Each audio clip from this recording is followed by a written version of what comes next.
Hello बच्चों, क्या हाल चाल है? सब बढ़िया।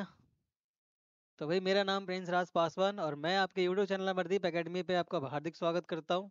और आज के लेक्चर में आपके लिए लेकर आ गया हूं मैं फिजिकल प्रॉपर्टीज के बारे में। ठीक है, हमारा चैप्टर अल्काइल हैलाइड और हेलोरिन चल रहा है, जिसमें हम लोग पहला जो चैप्टर का पहला लेक्चर था वो इंट्रोडक्शन था हेलोल्किन हेलोरिन का। सेकेंड लेक्चर आपके लिए हमने जो बनाया वो मेथड ऑफ प्रिपरेशन पे है। Third lecture method of preparation के कुछ क्वेश्चंस के बेसिस पे है। और आज ये हमारा फोर्थ लेक्चर होने वाला है, physical property of alkyl halide.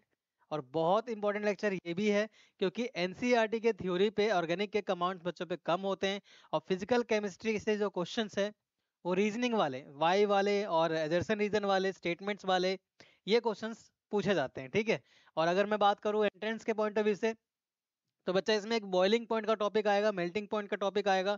ठीक है, वो बहुत इंपॉर्टेंट टॉपिक है जो कई सारे प्रॉपर्टीज को इंक्लूड करता है इसमें। ठीक है, और उसके अलावा जो स्टेटमेंट वाले क्वेश्चन होते हैं, जैसे चार ऑप्शन दे देते हैं स्टेटमेंट में एंट्रेंस में, जेई हो चाहे नीट हो, उसमें चार ऑप्शन में ही पूछते हैं कि फिजिकल प्रॉपर्टी के अकॉर्डिंग इनमें से कौन सा स्टेटमेंट सही है या गलत है। चाहे बॉइलिंग पॉइंट से रिलेट करके दे दे, मेल्टिंग पॉइंट से रिलेट करके दे दे, डाइपोल मोमेंट से रिलेट करके दे दे, डेंसिटी से रिलेटेड कर दे दे। ये सारी प्रॉपर्टीज को हम लोग इस लेक्चर में देखने वाले हैं। उसके अलावा बता दूं, इस लेक्चर में बच्चा एनसीईआरटी का एक एक लाइन इंक्लूड किया है मैंने।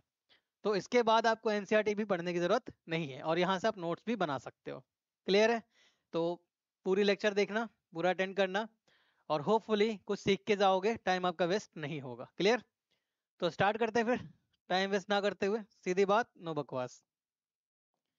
तो जैसा कि आप देख पा रहे हो, physical properties of alkyl halide, alkyl halide की फिजिकल प्रॉपर्टी के बारे में बात करने वाले हैं।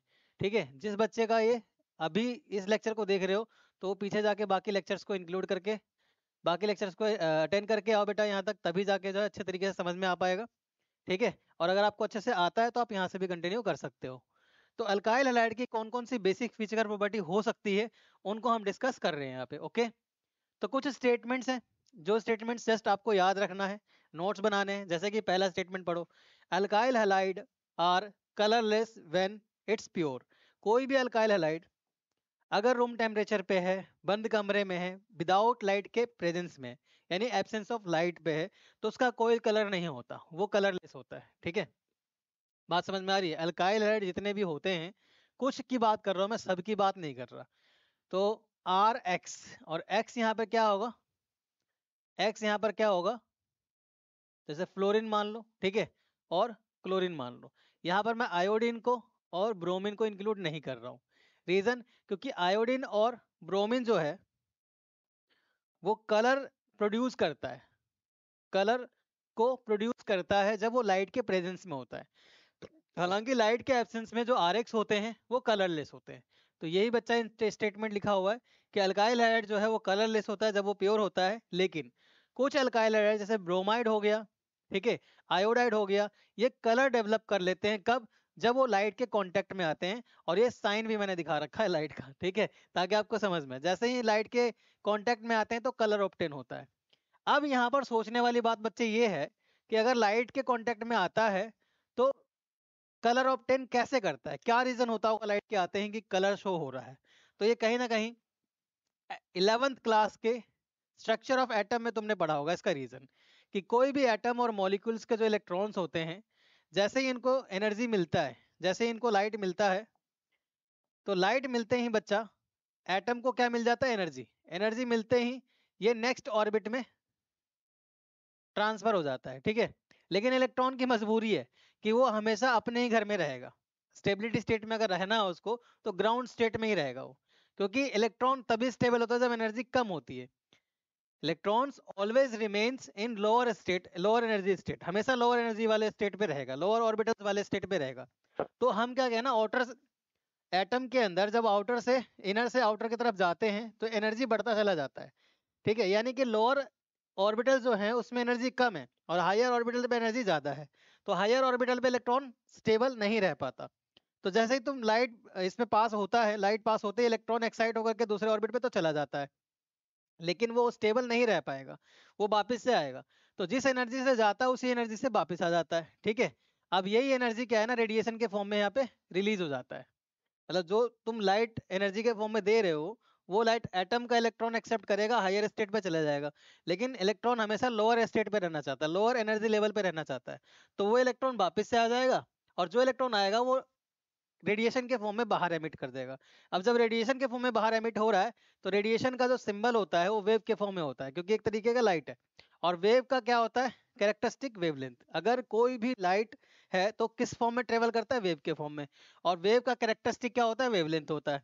और इस वेवलेंथ के अमाउंट से ही उसका कलर डिसाइड होता है कि कोई भी पर्टिकुलर रेडिएशन का कलर क्या है। कोई भी पर्टिकुलर रेडिएशन का कलर क्या है, ये कब डिसाइड होता है, कि उसकी वेवलेंथ का अमाउंट कितना है। समझ में आई बात।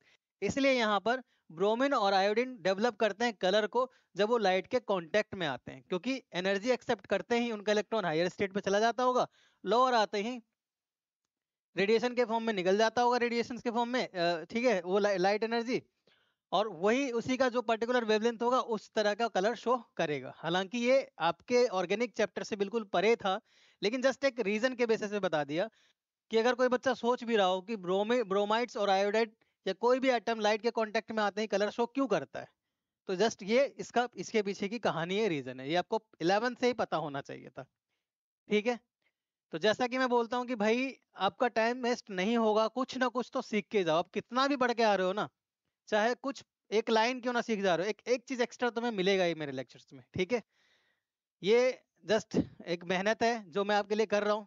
ठीक है, तो उसको एक्सेप्ट करो और ढंग से पढ़ो और पूरे लेक्चर्स को अटेंड करो, ताकि ये पता लगे कि मैं क्या सीख के जा रहा हूँ। चाहे तुम स्पीड बढ़ा लो, अगर ये चीजें आती है तो स्पीड बढ़ा के कर लो अटेंड।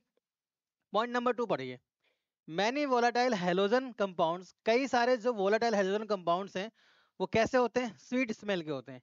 अब बच्चे वोलाटाइल का मतलब क्या होता है, एक ऐसा लिक्विड, ठीक है, ये एक ऐसा कंपाउंड जो आसानी से एवोपरेट हो जाए, यानी कि एक ऐसा लिक्विड जो इजीली एवोपरेट हो जाए। इजीली एवोपरेट, अगर कोई इजीली एवोपरेट हो रहा है, यानी कि वो एवोपरेट होने के लिए जो बॉइलिंग पॉइंट लेगा, यानी जो टेम्परेचर लगेगा वो बहुत कम लगेगा। तो कैसा लिक्विड जो एवोपरेट आसानी से हो जाता है, उस तरह के लिक्विड को हम क्या बोलते हैं, वोलाटाइल लिक्विड बोलते हैं। तो कुछ वोलाटाइल हेलोजन ऐसे होते हैं जिनका जो स्मेल होता है वो कैसा होता है, स्वीट स्मेल होता है। ठीक है, ये 2 पॉइंट्स क्लियर हो गए आपको। Next, melting and boiling point पे आ गए हम लोग। ठीक है, मेल्टिंग एंड बॉइलिंग पॉइंट। तो एक तो तरीका है कि पूरा प्रॉपर मैं एक्सप्लेन कर दूं, और ये कि स्टेटमेंट पढ़ के फिर मैं आपको एक्सप्लेन करूं, तो आई थिंक ये चीज ज्यादा अच्छे से क्लियर होगा। ताकि अगर वो पढ़ते हो और यहाँ मैं समझाता हूँ तो वो चीजें स्टेटमेंट्स भी क्लियर हो जाएगी और जो मैं समझा रहा हूँ वो भी क्लियर हो जाएगा, है ना। तो पहले एनसीईआरटी की लाइन पढ़ो। कह रहा है जो मिथाइल क्लोराइड है और मिथाइल ब्रोमाइड है, ठीक है, मिथाइल क्लोराइड और methyl bromide, methyl chloride, methyl bromide and ethyl chloride and some chlorofluoromethane are gases at room temperature. अब इन सभी के स्ट्रक्चर्स अगर हम बनाते हैं तो बच्चे मिथाइल क्लोराइड क्या होता है, CH3Cl, ये मिथाइल क्लोराइड हो गया। और क्या कह रहा है, मिथाइल ब्रोमाइड यानी कि CH3Br and ethyl chloride C2H5Cl and chlorofluoromethane यानी कि CFC, क्लोरोफ्लोरोमीथेन, क्लोरोफ्लोरो, अच्छा क्लोरोफ्लोरोमीथेन है, CFC नहीं, क्लोरोफ्लोरोकार्बन होता है CFC तो। नेक्स्ट है क्लोरोफ्लोरोमीथेन, ठीक है, क्लोरोफ्लोरोमीथेन। तो ये सभी के सभी कंपाउंड गैसेस स्टेट में होते हैं। ठीक है, ये सभी के सभी कंपाउंड गैसेस स्टेट में होते हैं, लेकिन कब, जब वो किस स्टेट पे हो, रूम टेम्परेचर पे हो। तो ये कुछ कंपाउंड हेलोजन के ऐसे हैं, अल्काइल हैलाइड के, जो गैसेस स्टेट पे, आपको याद रखना है। दूसरी बात, जो हायर मेंबर है, यानी कि जैसे इसके कार्बन की क्वांटिटी बढ़ाओगे, हायर के मेंबर का मतलब on increases number of carbon, number of carbon, जैसे ही आप कार्बन की क्वांटिटी बढ़ाओगे तो ये हायर मेंबर बन जाएगा। On increases number of carbon, यानी कि जो हायर मेंबर ऑफ आरएक्स है, हायर मेंबर ऑफ जो आरएक्स है, वो किस स्टेट पे, लिक्विड स्टेट पे, ऐसा एनसीईआरटी कह रहा है। ठीक है, अब नोट पॉइंट, नोट पॉइंट आते हैं। देखो ये बच्चा खुश हो गया, ठीक है, यानी कि कुछ सीखने को मिलेगा। नोट पॉइंट क्या है, as we have already learn that molecules of organic solvent या organic compounds are generally polar. अब ये कह रहा है कि जैसा हमने पढ़ा था पहले या पढ़ रखा है, जो ऑर्गेनिक मॉलिक्यूल्स होते हैं वो पोलर नेचर के होते हैं। अब यहाँ पर what you mean by polar, polar का मतलब क्या है? और कह रहा है कि ऑर्गेनिक कंपाउंड जो है, ऑर्गेनिक हेलोजन जो है, वो ऑर्गेनिक हेलोजन जो होते हैं वो पोलर कंपाउंड होते हैं। यहाँ ऑर्गेनिक हेलोजन बोल रहा है, यानी कि अल्काइल हैलाइड की बात कर रहा है, ठीक है। अब जो अल्काइल हैलाइड है वो आर और एक्स के फॉर्म में होगा। जैसा हमने आपको बताया था पहले कि एक्स जो होता है हेलोजन ग्रुप है, और ज्यादा इलेक्ट्रॉन नेगेटिव की वजह से इस पर चार्ज आ जाता है नेगेटिव, क्योंकि इलेक्ट्रॉन को अट्रैक्ट कर रहा है, और इस पर चार्ज आता है पॉजिटिव, क्योंकि ये डोनेट कर रहा है। बेटा पोलर डायपोल मोमेंट से हम निकालते हैं, और डायपोल मोमेंट कैसे निकलता है? जब कहीं पर भी चार्ज का डिफरेंस आ जाए तो वहां पर पोलैरिटी जनरेट हो जाती है, ठीक है। तो डायपोल में का डायरेक्शन जो होता है वो पॉजिटिव से नेगेटिव होता है। डायपोल में का जो डायरेक्शन है वो क्या है? यहाँ पे पॉजिटिव टू नेगेटिव है, ठीक है। तो पॉजिटिव से नेगेटिव जाते ही हमें यहाँ पे क्या मिला? डायपोल में का डायरेक्शन दिखा मिला हमें, ठीक है। और डायपोल में का डायरेक्शन देखो एक ही तरफ है, दूसरे तरफ नहीं है। यहाँ इधर की तरफ कोई भी फोर्स नहीं लग रहा, यानी कि डायपोल मोमेंट का जो साइन है नॉट इक्वल टू जीरो है, क्योंकि एक ही तरफ फोर्स लग रहा है। और अगर दूसरे तरफ इक्वल एंड अपोजिट फोर्स लगता तो नेट फोर्स जीरो होता, बट फोर्स एक ही तरफ लग रहा है, यानी नेट फोर्स जीरो नहीं है, यानी कुछ ना कुछ रिजल्टेंट वैल्यू आना है, ठीक है। जैसे कि इक्वल एंड अपोजिट फोर्स लगता है बच्चे, तो इक्वल एंड अपोजिट फोर्स लगते ही एफ नेट क्या कर देते हो? जीरो। डायपोल में भी एक तरीके से एफ नेट ही है। तो यहाँ पे एक ही तरफ फोर्स लग रहा है, दूसरी तरफ फोर्स नहीं लग रहा है, मतलब नॉट इक्वल टू जीरो है। और mu not equal to zero जब आता है तो कंपाउंड कैसा होता है? पोलर होता है। तो यही एनसीईआरटी समझा रहा है कि भाई जैसा तुमने पढ़ रखा है पहले, जो ऑर्गेनिक हेलोजन होते हैं वो कैसे नेचर के होते हैं? पोलर नेचर के होते हैं, ठीक है। उसके बाद पढ़ो, कह रहा है due to greater polarity as well as higher molecular mass. अब देखो इसको अंडरलाइन भी कर रखा है, और यहाँ पर ये सोच रहा है कि क्या कह रहे हो, जैसा कि आप सोचते हो कि हम क्या कह रहे हैं। कह रहा है due to greater polarity as well as higher molecular mass, क्योंकि यहाँ पे पोलैरिटी ज्यादा है, उसके अलावा मोलिकुलर मास भी ज्यादा है, as compare to parent hydrocarbon, as compare to parent hydrocarbon. ये सोच इसलिए रहा है, ये सोच रहा है पेरेंट हाइड्रोकार्बन क्या होता है। ये तो समझ आ गया कि ठीक है पोलैरिटी ज्यादा है और मोलिकुलर मास भी ज्यादा है, लेकिन यहाँ पे पेरेंट हाइड्रोकार्बन क्या है ये हमें समझाओ। और उसके अलावा फिर क्या बोल रहा है कि पोलैरिटी ज्यादा होने की वजह से, मोलिकुलर मास ज्यादा होने की वजह से, और पेरेंट हाइड्रोकार्बन से भी मोलिकुलर मास ज्यादा होता है, किसका? आरएक्स का। तो ये सब डिफरेंस ज्यादा होने की वजह से the intermolecular force of attraction, और किस तरह का फोर्स ऑफ अट्रैक्शन यहाँ पे लग रहा है आरएक्स के पास, वो है dipole dipole and van der Waals force. अब यहाँ पर आपको ये समझना चाहिए कि डाइपोल डाइपोल कौन सा फोर्स होता है और वैंडरवॉल फोर्स क्या होता है। As are stronger in the halogen derivatives. अब ये क्या कह रहा है कि इन सभी में ये प्रॉपर्टीज हायर होता है। ओवरऑल स्टेटमेंट अगर पढ़ते हो तो ये कह रहा है कि पोलैरिटी आरएक्स के पास ज्यादा होता है, मोलिकुलर मास पेरेंट हाइड्रोकार्बन से भी ज्यादा होता है, तो मोलिकुलर मास ज्यादा होने की वजह से, पोलैरिटी ज्यादा होने की वजह से इंटरमोलिकुलर फोर्स ऑफ अट्रैक्शन भी क्या है? स्ट्रॉन्ग है। किसमें? आरएक्स में, ठीक है। आरएक्स में या हेलोजन के डेरिवेटिव्स में, यानी हेलोजन से जुड़ा हुआ कोई भी कंपाउंड होगा उसका मास ज्यादा होने की वजह से, पोलैरिटी ज्यादा होने की वजह से वैंडरवाल फोर्स भी क्या है? ज्यादा है। ये 3 पॉइंट्स क्लियर हुए। यहाँ मुझे क्या समझाना आपको? पेरेंट हाइड्रोकार्बन क्या होता है और हेलोजन डेरिवेटिव क्या होता है। तो इन दोनों पॉइंट को समझो, फिर नेक्स्ट पॉइंट में देखेंगे, ठीक है। तो यहाँ पे सपोज दैट कि मैं CH4 ले रहा हूँ, मीथेन है, और यहाँ पर मैंने क्या किया, इसको Cl2 से रिएक्ट करवा दिया और लाइट की प्रेजेंस रखा। इस प्रोसेस को हालांकि क्या कहते हैं? इसको हम लोग कहते हैं हेलोजिनेशन। क्या कहते हैं? हेलोजिनेशन। बच्चे यहाँ पर जो बनने वाला है वो CH3Cl बनेगा, और यहाँ पे बाहर निकल जाएगा क्या? HCl। एक हाइड्रोजन बाहर निकल जाएगा और CH3Cl बन जाएगा। तो ये जो है ये क्या है? ये हेलोजन डेरिवेटिव्स। ये क्या है? Halogen derivative. ये बन किससे रहा है बच्चों? ये बन किससे रहा है? ये किससे बन रहा है? हेलोजन डेरिवेटिव किससे बन रहा है? ये बन रहा है पेरेंट हाइड्रोकार्बन, ठीक है। ये हाइड्रोकार्बन है, और हाइड्रोकार्बन से क्या बना? हेलोजन का डेरिवेटिव बना। तो यहाँ पे जो है ये आरएक्स है। अब इसका जो मोलिकुलर मास है CH4 का, वो इसका मोलिकुलर मास है 16। इसका मोलिकुलर मास कितना है CH3Cl का? CH3Cl का, तो भाई कार्बन का 12, हाइड्रोजन का 3 और क्लोरीन का 35.5, कितना हो गया? 12 3 15 और 35, 55.5। ये इसका मोलिकुलर मास और इसका 16, यानी कि पेरेंट हाइड्रोकार्बन से आरएक्स का हाइड्रोकार्बन का मोलिकुलर मास ज्यादा होता है। और एक बात मैं आपको बता दूं कि जो वैंडर वॉल फोर्स है, ठीक है, जो वैंडर वॉल फोर्सेस होते हैं, वैंडर वॉल फोर्सेस होते हैं वो डायरेक्टली प्रोपोर्शनल होता है मोलिकुलर मास के, डायरेक्टली प्रोपोर्शनल होता है सरफेस एरिया के, और डायरेक्टली प्रोपोर्शनल होता है बॉइलिंग पॉइंट के। तो इस बात का ध्यान रखना, ये वैंडर वॉल फोर्स इन पे डायरेक्टली डिपेंड करता है, ठीक है, और इन पे डायरेक्टली डिपेंड करने की वजह से बॉइलिंग पॉइंट क्या होता है, हायर होता है। तो एनसीईआरटी आगे कहने वाला है कि जो हाइड्रोकार्बन हैं उस हाइड्रोकार्बन से हेलोजन डेरिवेटिव्स का बॉइलिंग पॉइंट क्या होता है, ज्यादा होता है। इसके पीछे का 2-3 रीजन आपको दे रहा है, इसको ध्यान रखना। मोलिकुलर मास ज्यादा होने की वजह से, पोलैरिटी ज्यादा होने की वजह से, और इंटरमोलिकुलर फोर्स ऑफ अट्रैक्शन ज्यादा होने की वजह से हेलोजन डेरिवेटिव का मोलिकुलर बॉइलिंग पॉइंट क्या होता है, ज्यादा होता है। पॉइंट नंबर 5 पढ़ो। That's why, 3 reason, molecular mass, polarity और वैंडरवॉल फोर्स, यानी कि इंटरेक्शन। कौन सा इंटरेक्शन, डाइपोल डाइपोल इंटरेक्शन लग रहा है, ध्यान रखना। क्या कह रहा है, the boiling point of chlorides, bromides और iodides are considerably considerably higher than those hydrocarbon of comparable molecular mass. वो हाइड्रोकार्बन जिसका मोलिकुलर मास कंपेरेबल क्यों ना हो, फिर भी आरएक्स का, ठीक है, यानी कि जो क्लोराइड्स के डेरिवेटिव हेलोजन डेरिवेटिव होंगे, यानी हेलोजन को जो डेरिवेटिव्स होंगे, चाहे क्लोराइड का हो, ब्रोमाइड का हो, आयोडाइड का हो, उनका बॉइलिंग पॉइंट ज्यादा होगा उन हाइड्रोकार्बन से जो मोलिकुलर मास कंपेरेबल हो, यानी कि मास मैच करेगा फिर भी ज्यादा होगा। रीजन पोलैरिटी है वहां पर, और क्या है, क्या ना वेंडरवल फोर्सेस है, यानी कि डाइपोल डाइपोल इंटरेक्शन है। क्लियर, यानी कि हाइड्रोकार्बन से ज्यादा बॉइलिंग पॉइंट होगा एल्काइल हैलाइड का, आरएक्स का।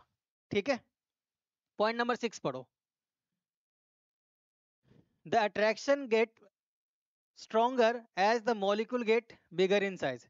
जितना ज्यादा मॉलिक्यूल का साइज बढ़ते जाएगा उतना ही ज्यादा उनके जो इंटरेक्शंस हैं वो बढ़ते चले जाएंगे। ठीक है, हैव मोर इलेक्ट्रॉन, क्योंकि उनके पास इलेक्ट्रॉन्स की क्वांटिटी ज्यादा आ जाती है। क्लियर है, इलेक्ट्रॉन की क्वांटिटी ज्यादा आ जाती है। अब यहाँ पर देखो, ये डार्क कर रखा है मैंने, the pattern of variation of boiling point of different group. जो पैटर्न है बॉइलिंग पॉइंट का वो सभी ग्रुप में अलग अलग वेरी करता है। यहाँ पे क्या पूछा है, the boiling point of alkyl halide decreases in order of R I, R B R, R C L और आर एफ। ये सब एनसीईआरटी के लाइन बच्चा, ठीक है, एक एक लाइन लेकर के आया हूँ, उसको समझाऊंगा भी अच्छे तरीके से, आप देखना। कह रहा है बॉइलिंग पॉइंट अल्काइल हैलाइड का, यानी आर एक्स का जो बॉइलिंग पॉइंट है वो डिक्रीज होता है कहाँ से, आर आई से, आई आर आई का ज्यादा होगा, आर बी आर का उससे कम होगा, आर सी एल का उससे कम होगा, और आर एफ का सबसे कम होगा। रीजन, जब आप फ्लोरीन क्लोरीन ब्रोमीन आयोडीन की तरफ बढ़ते हो ना ऊपर से नीचे, तो साइज बढ़ता है, मास मोलिकुलर मास बढ़ता है। तो मोलिकुलर मास सबसे ज्यादा किसका होगा, आयोडीन का होगा, उससे कम ब्रोमीन का, उससे कम सीएल का, उससे कम एफ का। इसलिए आर आई का जो बॉइलिंग पॉइंट है वो ज्यादा होता है। क्यों, क्योंकि van der Waals force directly proportional होता है मोलिकुलर मास के, और वो डायरेक्टली प्रोपोर्शनल होता है सरफेस एरिया के, और वो डायरेक्टली प्रोपोर्शनल होता है बॉइलिंग पॉइंट के। तो आर आई का इसलिए सबसे ज्यादा हाईएस्ट बॉइलिंग पॉइंट है, और इसको हाईलाइट भी कर रखा है, इंपॉर्टेंट लाइन हो गया आपके लिए। ठीक है, नेक्स्ट लाइन पढ़िए, नेक्स्ट लाइन पढ़िए। कह रहा है this is because with the increases in size, yes size क्या हो गया इसका ज्यादा है आयोडीन का, mass of halogen atom and the magnitude of van der Waals forces increases. जो वैंडरवॉल फोर्स लग रहा है यहाँ पर वो भी क्या हो रहा है, बढ़ रहा है। ठीक है, क्योंकि मोलिकुलर मास डायरेक्टली रिलेशनशिप रखता है किससे, वैंडरवॉल फोर्स से। और यही लाइन बच्चा एनसीईआरटी ने लिख रखा है स्टेटमेंट्स के तौर पे। अगर यहीं से क्वेश्चन आ जाता है भाई, 4 स्टेटमेंट दे दिया और पूछ रहा है कि कौन सा स्टेटमेंट बॉइलिंग पॉइंट के रिगार्डिंग गलत स्टेटमेंट है बताइए, तो आप एनसीईआरटी पढ़ के नहीं जाओगे, एनसीईआरटी की लाइनों को कवर नहीं करोगे, तो कैसे आंसर करोगे, और बेसिक क्वेश्चंस तुमसे गलत हो जाते हैं। समझ में आ रही है बात। तो इन सभी को अगर मैं और एक्सप्लेन करूं आपके लिए, तो कैसे एक्सप्लेन करूंगा, तो भाई हेडिंग डाल लो बॉइलिंग पॉइंट। ठीक है, बॉइलिंग पॉइंट। इन सभी स्टेटमेंट को पहले आप अपने तरीके से देखो। बॉइलिंग पॉइंट होता क्या है, कि कोई भी लिक्विड या कोई भी पर्टिकुलर कंपाउंड किस स्टेट पे बॉयल होता है, किस टेम्परेचर पे बॉयल होता है।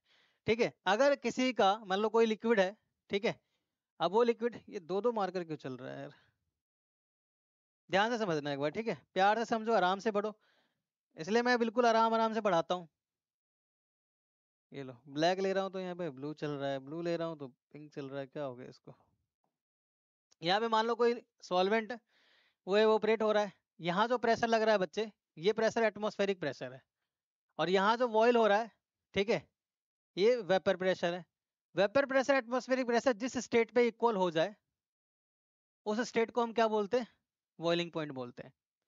एटमॉस्फेरिक और वेपर प्रेशर जिस स्टेट पे इक्वल हो जाए उस स्टेट को हम क्या बोलते हैं? बॉइलिंग पॉइंट बोलते हैं। ठीक है, क्या बोलते हैं? Boiling point. अब यहाँ पर हम क्या कर रहे हैं? आर एक्स का यानी कि अल्काइल हैलाइड का क्या देख रहे हैं? बॉइलिंग पॉइंट का कौन कौन से फैक्टर है जिस पे डिपेंड करता है। ठीक है, कौन कौन से फैक्टर जिस पे वो डिपेंड करता है? फैक्टर्स ऑन विच, बहुत इंपॉर्टेंट टॉपिक है ये, factor on which boiling point depend. भाई ध्यान से समझना, ठीक है, और फिर एमसीक्यू जो कराऊंगा अपने खुद से ट्राई करने का हो जाएगा इजीली। तो कौन कौन से फैक्टर है? सबसे पहले तो vendor wall force, vendor wall forces, vendor wall forces पे डिपेंड करता है। और वेंडर वॉल फोर्सेस यहाँ पे 5 तरीके के होते हैं। ठीक है, वेंडर वॉल फोर्स कितने होते हैं? 5 होते हैं। एक डाइपोल डाइपोल, एक डाइपोल इंड्यूस्ड डाइपोल, ठीक है, एक डाइपोल इंड्यूस्ड अट्रैक्शन, एक इंटरमोलिकुलर फोर्स ऑफ अट्रैक्शन, ठीक है, और एक सिंपल डाइपोल इंटरेक्शन। जिसमें से आपको जो ध्यान रखना है, इन पांचों में जो सबसे स्ट्रॉन्ग होता है, इन पांचों में सबसे ज्यादा स्ट्रॉन्ग होता है वो intermolecular hydrogen bonding, inter molecular hydrogen bonding. ये सबसे ज्यादा डोमिनेटिंग फैक्टर होगा जितने भी वैन डर वाल्स फोर्स होंगे। और उन फोर्सेस में अगर कहीं इंटरमोलिकुलर हाइड्रोजन बॉन्डिंग दिख जाए तो उसका बॉइलिंग पॉइंट सबसे ज्यादा होगा। लेकिन ज्यादातर आरएक्स जो है ना वो पोलर नेचर के होंगे। ठीक है, ज्यादातर आरएक्स जो होंगे वो पोलर नेचर के होंगे। और किस किस फैक्टर पे डिपेंड करता है बॉइलिंग पॉइंट?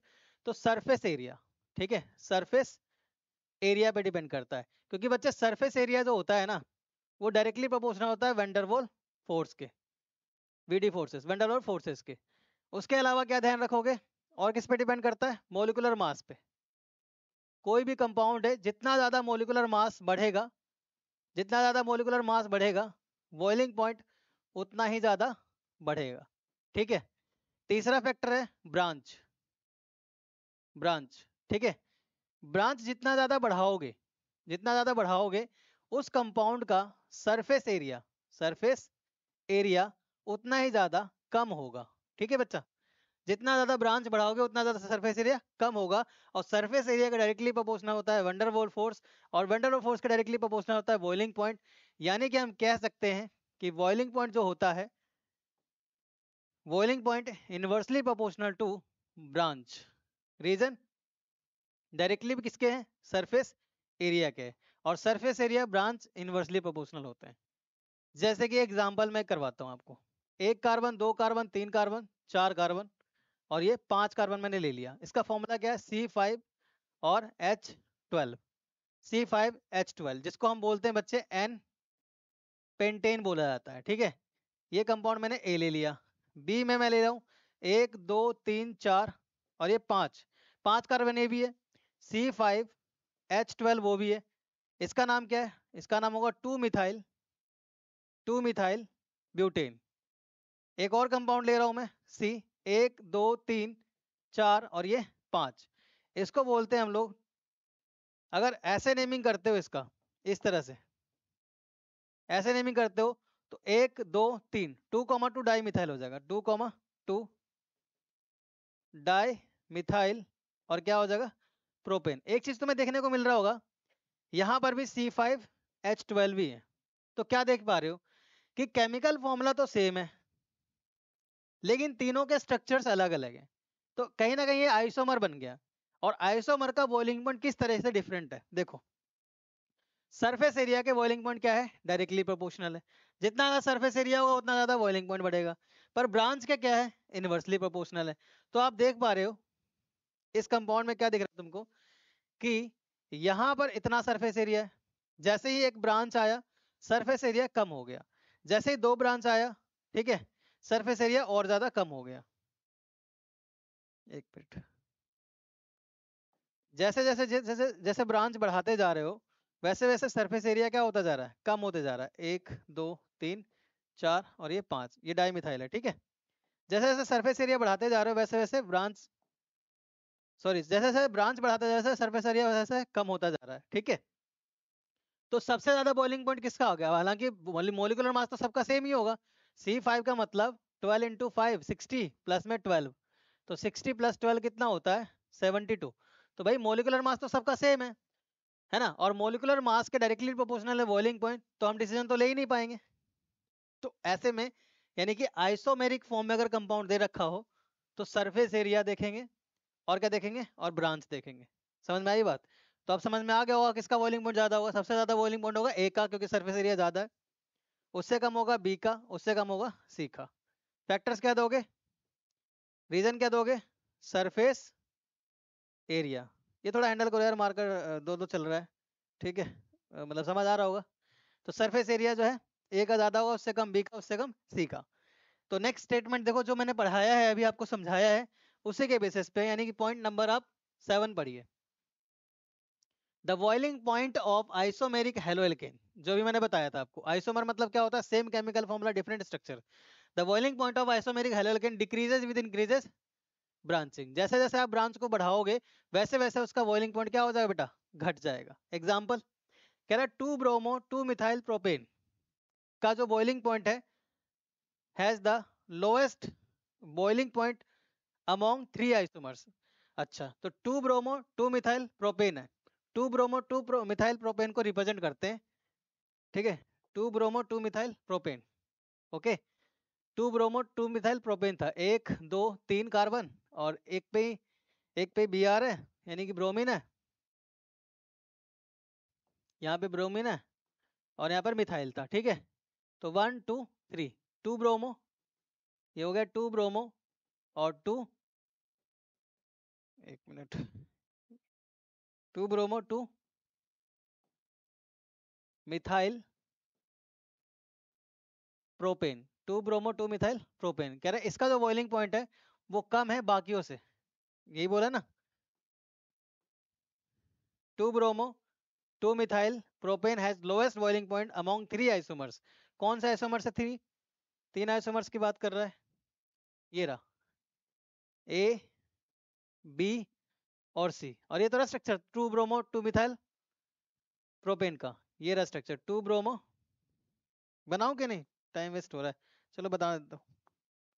ये स्ट्रक्चर जो बना हुआ है 2 ब्रोमो, 2 पे ब्रोमीन है और दूसरे नंबर पे मिथाइल है, 2 मिथाइल है, और 3 कार्बन के लिए क्या बोला, प्रोपेन बोला। कह रहा है इसका जो बॉइलिंग पॉइंट है वो बाकी के आइसोमर से कम है। रीजन बच्चे देखो, फॉर्मूला तो सेम होगा, 1 2 3 4 कार्बन है, और 3 2 5 2 7 2 9 हाइड्रोजन है, यानी कि C4H9Br ये भी है, C4H9Br ये भी फॉर्मूला है, और C4H9Br ये भी है। केमिकल फॉर्मूला सबका सेम है और स्ट्रक्चर डिफरेंट है, इसलिए हम इसको क्या बोल रहे हैं, isomer. When chemical formula same and structure are different, known as isomer.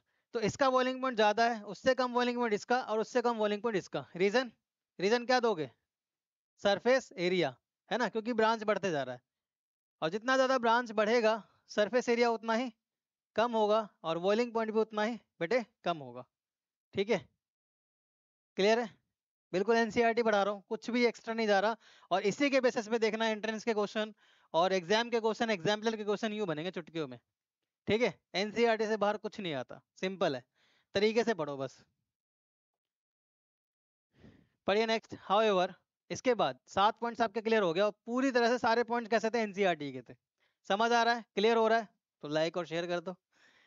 ठीक है। The para isomers are higher melting point as compare to their ortho और मेटा आइसोमर्स। यानी कि अगर बेंजीन ग्रुप्स के होंगे, मान लो एक ग्रुप ये ले लिया मैंने बेटा, ठीक है, दूसरा ग्रुप ये ले लिया, और तीसरा ग्रुप ये ले लिया, क्लियर है? एक क्लोरीन यहाँ लगा रहा हूँ और एक यहाँ, एक क्लोरीन यहाँ लगा रहा हूँ और एक यहाँ, एक यहाँ लगा रहा हूँ और एक यहाँ। इसके रिस्पेक्ट में ये जो पोजीशन है ये ऑर्थो पोजीशन है, इसके रिस्पेक्ट में ये मेटा पोजीशन है, और इसके रिस्पेक्ट में ये पैरा पोजीशन है।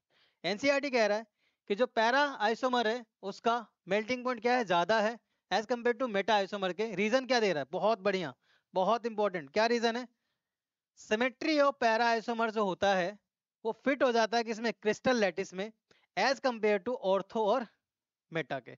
अब ये बंदा सोच रहा है, जैसे आप सोच रहे हो ना, ये सोच रहा है कि यार ये सिमेट्री क्या होता है और क्रिस्टल लैटिस क्या होता है। ठीक है, अब ये बताओ मुझे मैंने एक बॉक्स दिया आपको और एक बॉक्स में कहा एक बॉल इस तरह से अरेंज कर दो, एक बॉल है उसको ऐसे अरेंज कर दो, ठीक है। दूसरा बॉक्स दिया, मैंने कहा एक बॉल को ऐसे अरेंज कर दो, और तीसरा बॉल दिया, मैंने कहा एक बॉल को ऐसे अरेंज करो। तो देखो ये जो बॉल अरेंज्ड है और बिल्कुल क्रिस्टल की अगर मैं बात करूँ, यानी कि सॉलिड स्टेट की अगर मैं बात करूँ, तो बिल्कुल पैक्ड है, देख रहे हो, सिमेट्री है। इसी को क्या बोलते हो, सिमेट्री बोलते हो। और सिमेट्री की वजह से और पैकिंग एफिशिएंसी ज्यादा बढ़ गई, इसकी पैकिंग एफिशिएंसी जो है स्ट्रांग हो गई, तो इसको तोड़ना मुश्किल होगा। लेकिन ये इनके बीच में देखो गैप आ रहा है, ये गैप आ रहा है, इन गैप की वजह से ये थोड़ा पार्टिकल्स जो है ना दूर दूर है, यानी कि डेंसली पैक्ड नहीं है, पैकिंग पैकिंग एफिशिएंसी इनकी कम है।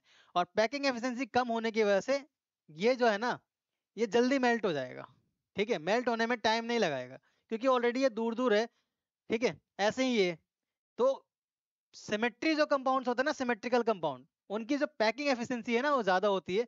मतलब इससे अच्छा अगर लिखना होता है एनसीईआरटी को, तो ये लिखता कि सिमेट्रिकल होने की वजह से उनका जो लैटिस स्ट्रक्चर है यानी पैकिंग एफिशिएंसी है, वो पैकिंग एफिशिएंसी क्या होती है, हाई होती है, पैकिंग एफिशिएंसी काफी अच्छी होती है।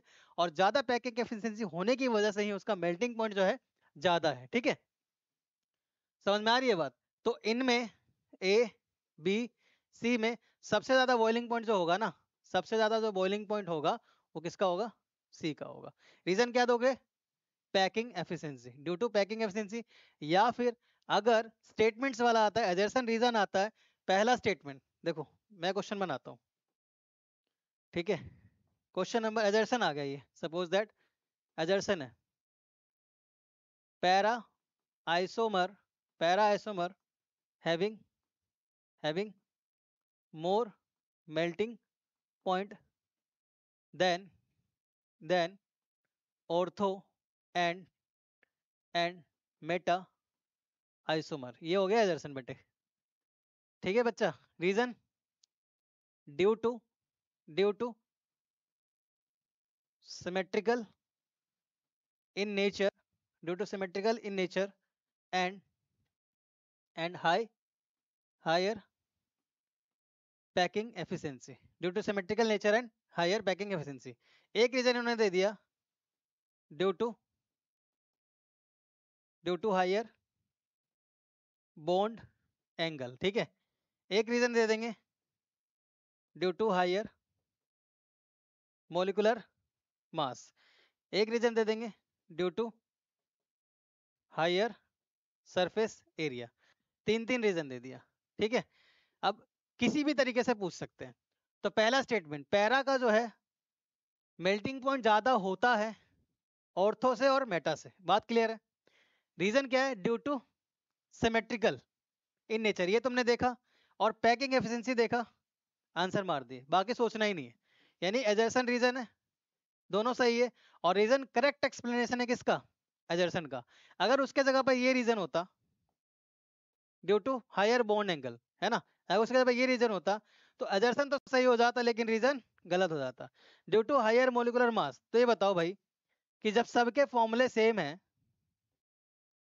सबके फॉर्मूले सेम है, तो फिर मोलिकुलर मास डिफरेंट कैसे हो सकता है, ये बताओ ना। सबके फॉर्मूले सेम है, केमिकल फॉर्मूले सेम है, तो मोलिकुलर मास भी तो सेम होगा ना। यानी कि एजर्सन ठीक है बट रीजन गलत है। यहां तुम सोच सकते हो surface area, but surface area में भी क्या डिफरेंस है, या तो हम लैटिस की बात करें या पैकिंग एफिशिएंसी की बात कर रहे हैं, तो कहीं ना कहीं एनसीईआरटी के अकॉर्डिंग ये भी गलत हो जाएगा। तो इस तरह से आप एजर्सन रीजन कर पाते हो जब आपके एनसीईआरटी के स्टेटमेंट्स क्लियर होते हैं, थ्योरी क्लियर होते हैं, तो बहुत जरूरी है यार ये चीज, ठीक है। एनसीईआरटी पढ़ने में आलस आता है तो इन्हें देख लो। नेक्स्ट नेक्स्ट पॉइंट क्या कह रहा है, तो भाई ये जो सोच रहे थे आप, वो मैंने क्लियर कर दिया कि पैराइसोमर क्या होता है, लैटिस क्या होता है। नेक्स्ट फिजिकल प्रॉपर्टी में क्या है, अच्छा क्वेश्चन है देखो, ये भी एनसीईआरटी का ही ग्राफ है, ठीक है। एक बॉइलिंग पॉइंट का ऑर्डर है और एक मेल्टिंग पॉइंट का, और मैं यहाँ पे लिखना चाहूंगा नोट पॉइंट, क्योंकि बहुत इंपॉर्टेंट है। अगर एरोमेटिक कंपाउंड का बेंजीन ग्रुप का बॉइलिंग पॉइंट पूछ रहा हो, तो बॉइलिंग पॉइंट के लिए आप ध्यान रखना, बॉइलिंग पॉइंट अगर डाइक्लोरोबेंजीन का पूछता हो, डाइक्लोरोबेंजीन, अब यहाँ पे डाइक्लोरोबेंजीन में हम क्या है ना, दो क्लोरो है और बेंजीन है, एक ऑर्थो पे होगा, एक मेटा पे होगा, एक पैरा पे होगा। तो आप तो ये ध्यान रखो कि एक तो सेम पोजीशन पे होगा, जैसे ये है और ये है और ये है, उसके रिस्पेक्ट में एक होगा ऑर्थो पे, एक होगा मेटा पे, और एक होगा पैरा पे। और ये आपको याद होना चाहिए, क्योंकि डायरेक्ट क्वेश्चन पूछ लेंगे ना तो आपकी हालत खराब हो जाएगी और आपको लगेगा कि भाई ठीक है सिमेट्रिकल चल रहा है, लेकिन मेल्टिंग पॉइंट और बॉइलिंग पॉइंट में दोनों में डिफरेंस है, और दोनों में बीच में जो है ना गड़बड़ी है। जैसे कि यहाँ देख रहे हो, बॉइलिंग पॉइंट ऑर्थो का सबसे ज्यादा है, ठीक है, उसके बाद पैरा का ज्यादा है और मेटा का कम है।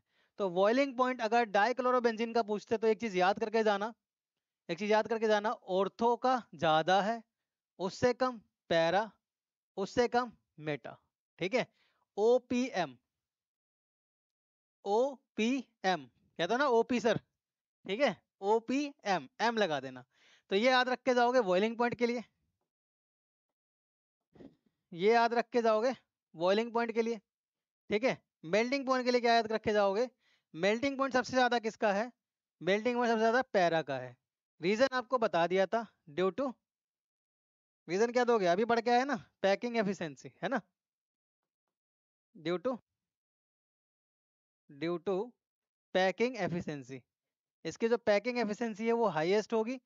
अब पैकिंग एफिशिएंसी हायर क्यों होगी, just because of symmetrical in nature, बिल्कुल सिमेट्री है और क्रिस्टल लैटिस में फिट आ जाएगा, है ना, समझ आ रहा है। तो आप मेल्टिंग पॉइंट के लिए जो डाइक्लोरोबेंजीन होगा उसका मेल्टिंग पॉइंट का क्या है ऑर्डर याद रख के जाओगे, उसका ऑर्डर याद रख के जाओगे, पैरा, ऑर्थो और सबसे कम मेटा का। इस सब एजर्सन रीजन में बहुत पूछे जाते हैं। तो पीओएम, सिंपल पीओएम, ठीक है, पीओएम ये याद रख के जाओ, ओपीएम और पीओएम। बाकी तुम बना सकते हो जो बनाना है तुम्हें फॉर्मूले याद रखने के लिए, ये मेरी तरफ से याद रखना इंपॉर्टेंट है। नेक्स्ट स्लाइड पे चलते हैं, चलिए। यस, आगे हम लोग डेंसिटी पे, नेक्स्ट प्रॉपर्टी अबाउट डेंसिटी। कह रहा है ब्रोमो, आयोडो और पॉलीक्लोरो डेरिवेटिव्स। पॉलीक्लोरो डेरिवेटिव्स का मतलब कि और भी ग्रुप होंगे जिसमें एक से ज्यादा क्लोरीन ग्रुप लगा होगा, तो उसके लिए बोल दे पॉलीक्लोरो डेरिवेटिव्स ऑफ हाइड्रोकार्बन, यानी हाइड्रोकार्बन के साथ ही ब्रोमीन जुड़ा होगा, आयोडीन जुड़ा होगा और क्लोरीन जुड़ा होगा, और हो सकता है एक से ज्यादा क्लोरीन भी हो। हैवियर देन वाटर, तो ये सभी क्या होते हैं, वाटर से हैवी होते हैं, यानी कि CH3Br की अगर मैं बात करूं, भाई बोल क्या रहा है, डेरिवेटिव ऑफ हाइड्रोकार्बन, हाइड्रोकार्बन का डेरिवेटिव जिसमें आयोडीन लगा हो, ब्रोमीन लगा हो, क्लोरीन लगा हो, ठीक है। ऐसे ही मैं बात कर सकता हूँ CH3Cl के बारे में, ठीक है। Cl को ऊपर रखते हैं, ब्रोमीन को नीचे, क्योंकि मोलिकुलर मास Cl का कम होता है, ब्रोमीन का ज्यादा। और ऐसे ही अगर मैं बात करूँ CH3 आयोडीन की, है ना, तो ये सब क्या है, डेरिवेटिव्स है। किसके डेरिवेटिव्स है, कार्बन के। ये सब क्या है, कार्बन के डेरिवेटिव्स है, और जिसके साथ क्या लगा हुआ है, हेलोजन ग्रुप लगा हुआ है। आई बात समझ में, ये स्टेटमेंट नंबर फर्स्ट कहता है। और ये सभी क्या है, क्या है, ये सभी क्या है, हैवियर है किससे, than water molecule, water molecule. और जो बोल रहा है ना polychloro, polychloro derivatives of hydrocarbon, ये इसकी बात कर रहा है। जैसे अगर मैं लिख दूं CCl4, एक से ज्यादा क्लोरीन है बट डेरिवेटिव तो कार्बन का है ना, ये सभी वाटर से हैवी होते हैं। नेक्स्ट स्टेटमेंट पढ़िए, पॉइंट नंबर 2, चलो पढ़ो, रीड आउट करो। The density increases with increases number of carbon atom, जैसे जैसे आप कार्बन एटम बढ़ाते जाओगे, बहुत इंपॉर्टेंट, इसलिए डार्क कर रखा है और अंडरलाइन भी है। डेंसिटी जो है बढ़ते जाएगा जैसे जैसे नंबर ऑफ कार्बन बढ़ाओगे। Halogen atom and atomic mass, जैसे जैसे हेलोजन एटम बढ़ाओगे, जैसे जैसे एटॉमिक मास बढ़ाओगे, ठीक है, तो जैसे जैसे हेलोजन एटम बढ़ेगा उसका मोलिकुलर मास बढ़ेगा, ठीक है। और डेंसिटी का फॉर्मूला क्या होता है, density is equal to mass by volume. तो भाई मोलिकुलर मास बढ़ाने से डेंसिटी बढ़ेगा। वॉल्यूम का यहाँ इफेक्ट जो है ना थोड़ा सा ज्यादा देखा नहीं जाता, क्योंकि लैटिस एंथैल्पी में वॉल्यूम का अमाउंट जो है कम और ज्यादा होते रहता है। यहाँ पे फिजिकल केमिस्ट्री तो है नहीं कि डेंसिटी को हम डायरेक्ट वॉल्यूम से रिलेट कर देंगे। ये ऑर्गेनिक कंपाउंड है, ऑर्गेनिक कंपाउंड में down the group, up the group, boiling boiling यानी बॉइलिंग नहीं बोल सकता, यानी वॉल्यूम जो है, स्पेस है, वो घटता बढ़ता रहता है, तो उसको हम डायरेक्ट रिलेट नहीं कर सकते, ठीक है। हाँ, तो डेंसिटी डायरेक्टली प्रोपोर्शनल है किसके, मोलिकुलर मास के, और इन सभी का जो मोलिकुलर मास है वो हैवी होता है, इसलिए इनकी डेंसिटी भी क्या होगी, हायर होगी। नेक्स्ट स्टेटमेंट देखिए, यस, अब ये डेंसिटी का ऑर्डर है। जैसे कि यहाँ पे एक कंपाउंड है, ठीक है, कंपाउंड है C3N, C3H7Cl। N का मतलब और भी ग्रुप्स इसमें जुड़ सकते हैं। दूसरा है C3, H7Br और तीसरा है C3H7 आयोडीन। तो भाई ये और ये और ये देखो तुम सेम दिख रहा है ना। डिफरेंट क्या है? डिफरेंट है यहाँ पे क्लोरीन, ठीक है, ब्रोमीन, क्लोरीन और आयोडीन, ये डिफरेंट है। और तुम्हें पता है क्लोरीन ब्रोमीन आयोडीन यानी कि फ्लोरो, क्लोरो, ब्रोमो और आयोडो, नीचे जाते जाते टाइम क्या हो रहा है? मोलिकुलर मास इसका बढ़ रहा है। और डेंसिटी क्या होता है? मास बाय वॉल्यूम। तो मास बढ़ेगा तो डेंसिटी भी बढ़ेगा, इसलिए देखो अमाउंट यहाँ पर डेंसिटी का बढ़ते जा रहा है। अमाउंट अगर नहीं दिख रहा तो मैं लिख दूं यहाँ पर, इसका 0.89 है, 1.335 है और 1.747 है, ठीक है। अगर नहीं दिख रहा तो एनसीईआरटी खोल लो यार, ये बढ़ रहा है, ठीक है। ए बी सी, तो यहाँ पर ए का डेंसिटी कम है क्योंकि मोलिकुलर मास कम है, उससे ज्यादा बी और सबसे ज्यादा सी। क्लियर? यहाँ देखो CH2Cl2 दो Cl, CHCl3 एक Cl बढ़ा दिया, CCl4 एक और Cl बढ़ा दिया। जैसे जैसे Cl बढ़ाता जा रहा है मोलिकुलर मास बढ़ते जा रहा है, डेंसिटी बढ़ती जा रही है। इसका 1.3 है, 1.4 है, 1.5 है। तो डाटा याद रखने से अच्छा है कि कॉन्सेप्ट याद रखो, कि डाटा तो किसी भी तरह से दे सकते हैं। अब मोलिकुलर मास का, मोलिकुलर मास जो बॉइलिंग पॉइंट था हाइड्रोकार्बन और उसके डेरिवेटिव्स का, तो मोलिकुलर मास रट के चलोगे क्या? और मोलिकुलर मास से ज्यादा इफेक्टिव कौन सा फैक्टर है? Intermolecular hydrogen bonding, van der Waals force, surface area, branching. तो इन चीजों को देखो, ऑर्गेनिक में कॉन्सेप्ट चलता है, फिजिकल नहीं है कि आप डाटा याद करके चले जाओगे, ठीक है। नेक्स्ट, तो ये डेंसिटी का हो गया। यस, अब हम आगे बच्चे सॉलिबिलिटी पे। तो पहले ये बताओ what you mean by solubility, कि सॉलिबिलिटी का मतलब क्या होता है? चलिए फटाफट पढ़ के आए हो ना सॉल्यूशन चैप्टर में। कोई भी पर्टिकुलर एक सॉल्यूट किसी सॉल्वेंट में मिक्स हो रहा है, ठीक है, तो इनके मिक्स होने के लिए, इनके सॉल्युबल होने के लिए उनका नेचर क्या होना चाहिए? सेम होना चाहिए। Nature should be same. Nature in the sense कि पोलैरिटी मैच होना चाहिए। पोलैरिटी क्या होना चाहिए? मैच होना चाहिए, यानी कि पोलैरिटी क्या होना चाहिए? सेम होना चाहिए। पोलैरिटी क्या होना चाहिए? सेम होना चाहिए। यानी कोई पोलर कंपाउंड ही पोलर कंपाउंड से डिसॉल्व होगा। अगर किसी नॉन पोलर कंपाउंड को पोलर के साथ मिक्स कर रहे हो तो डिसॉल्व नहीं होगा, यानी कि सॉल्युबल नहीं होगा। और अगर हम बात करें अल्काइल ग्रुप की, ठीक है, तो जो अल्काइल ग्रुप होते हैं वो होते हैं हाइड्रोफोबिक। हाइड्रोफोबिक, फोबिक का मतलब डर, हाइड्रो मतलब वाटर। ऐसा ग्रुप, ऐसा कंपाउंड जो वाटर के साथ सॉल्युबल ना हो, वाटर के साथ हाइड्रोफोबिक नेचर के शो करते हो, जो डिसॉल्व नहीं हो सकता, सॉल्युबल नहीं हो सकता, ठीक है। तो अल्काइल हाइड्राइड जो होता है हाइड्रोफोबिक इन नेचर होता है, हाइड्रोफोबिक इन नेचर, ठीक है। That's why, that's why not soluble, not soluble in water, ठीक है। क्योंकि वाटर जो होते हैं ना, वो उन्हीं के साथ डिसॉल्व होगा जो आयंस फॉर्म करता हो, पोलर नेचर का हो, पोलैरिटी शो करता हो। लेकिन अल्काइल ग्रुप जो है ना, अल्काइल ग्रुप, सिर्फ अल्काइल की मैं बात कर रहा हूँ, वो अल्काइल जो है हाइड्रोफोबिक होता है, वो डिसॉल्व नहीं होता, ठीक है। तो इस बात का ध्यान रखोगे। ये कुछ मेरे तरफ से बात बताई गई है। इसके अलावा आते हैं नोट पॉइंट पे। तो नोट पॉइंट पे आते हैं पहले, ठीक है। फर्स्ट पॉइंट पढ़िए, haloalkanes are very slightly soluble in water. जो हेलो एल्केन्स है, जो RX है, वो बहुत ही कम सॉल्युबल होता है किसमें? वाटर में। In order to dissolve haloalkanes in water, अगर हम हेलो एल्केन्स को वाटर में डिसॉल्व करते हैं तो ऐसे क्या मतलब मिस्टेक है कि ज्यादा सॉल्युबल नहीं है? ठीक है सॉल्युबल है, ज्यादा सॉल्युबल क्यों नहीं है? पॉइंट पढ़ो, कह रहा है energy is required to overcome the attraction between haloalkane molecules and break the hydrogen bond between water molecules. क्या इस लाइन को आप अच्छे से समझना चाहोगे? इसने बोला जिस एनर्जी की रिक्वायरमेंट पड़ रही है RX मॉलिक्यूल को तोड़ने के लिए और वाटर मॉलिक्यूल के बीच में जो इंटरेक्शन है हाइड्रोजन बॉन्डिंग का, उसको तोड़ने के लिए, वो एनर्जी जो है ना, उस एनर्जी के कंपैरिजन में less energy is released when new attraction are set up between haloalkanes and the water molecule. Set up between the haloalkanes, जो अमाउंट ऑफ एनर्जी आप सप्लाई कर रहे हो उन दोनों बॉन्ड को तोड़ने के लिए, और जो अल्काइल हैलाइड और वाटर मॉलिक्यूल के हाइड्रोजन बॉन्डिंग और अल्काइल हैलाइड का बॉन्ड टूटने के बाद, दोनों डिसॉल्व होने के बाद जो एक नया बॉन्डिंग बन रहा है, जब नया बॉन्डिंग बनता है तो देखो बॉन्ड टूटता है तो एनर्जी देनी पड़ती है, बॉन्ड बनता है तो एनर्जी रिलीज होती है।